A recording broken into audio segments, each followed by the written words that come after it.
British punk music is celebrating a big anniversary, and Carrie went to market with a band that started it all. 40 years ago, a landmark gig took place at this famous venue, the 100 Club in Oxford Street. The lineup included newly formed band The Damned, and just a few months later they went on to release the very first ever UK punk single, New Rose. It was never us saying, we want to do that before anyone else does. It was more a case of we were ready. Even if it all stopped there, Yeah. I would have been like, yeah, did it. The Damned were at the forefront of the new movement kick-started by the Sex Pistols here in London. 40 years on, its birth is being celebrated by a special exhibition here at the British Library. What punk did was question the status quo and look at the way things were done. Look at the way record companies operated, look at the way gigs were put on, looked at the way music was supposed to be. And then they thought, well, you don't have to do it this way. It might be a lot more fun by doing it another way. To reflect the fact that punk was central to the culture of the late 70s, it's very important that we collect the records, print material, everything that goes with it, so that people in the future can actually compare the mainstream culture with the counterculture. The Damned emerged from a close-knit scene of like-minded people when founder member Brian James advertised for a drummer. This guy come down with ginger hair. He said, my name's Chris Miller. And he sat on the drum chair and he attacked the drum kit. He really attacked it, and it was great. Chris, rechristened Rat Scabies, introduced Brian to former gravedigger Dave Vanian after meeting him at a Sex Pistols gig. I'd been one of these kids who sang at records in his bedroom, and I basically lied. You know, I said, I knew it. Yeah. See, after all this time, he never knew.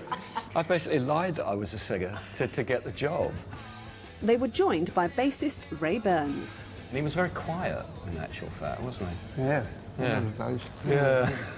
I think the second gig we did, he invented himself as Captain Sensible. We just clicked. We went on there 100% energy and attitude and confidence. Yeah. And you'd be us against the world, you know.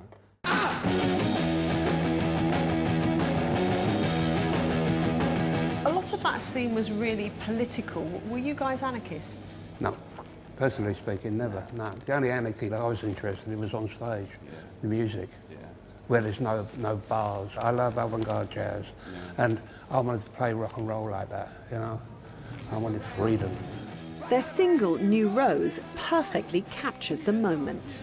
It's about the emerging punk scene, and finally, the music I wanted to play, I met people to do it with, you know, and it was just an exciting time. So an exciting song come out because of it. Music's inspired by its situation. You know, it was a tough time to live, but to be honest, it was a really optimistic time. Creativity was everywhere. Everybody had something to do or say suddenly, and it looked like we'd have a way of doing it. I never thought this could happen to me. Now, the Damned managed to get the first release out in 1976. How did they do that? Mainly because they were on an independent label, Stiff Records. Having an independent label gives you the ability to be a lot more flexible. And Stiff probably didn't have the kind of high production values that EMI would have had. They wouldn't have had the production schedule that EMI would have had. And so they were able to put the Damned in a studio for a day or so and then think, oh, it's a bit rough around the edges, but bang, let's put it out. And so they did. The Damned also went on to release the first punk album and became the first British punk band to tour the USA.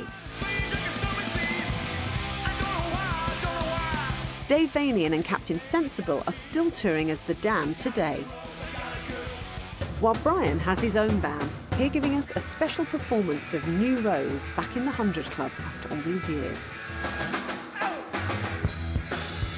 What does it mean to you today when you look back and you think our record was the first ever punk record in the UK?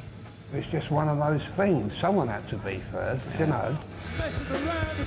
It become first, second, third, fourth, what the hell, you know what I mean? It's still the best. Wish I'd written it, but there you go. Thank you so much to Carrie. Speaking of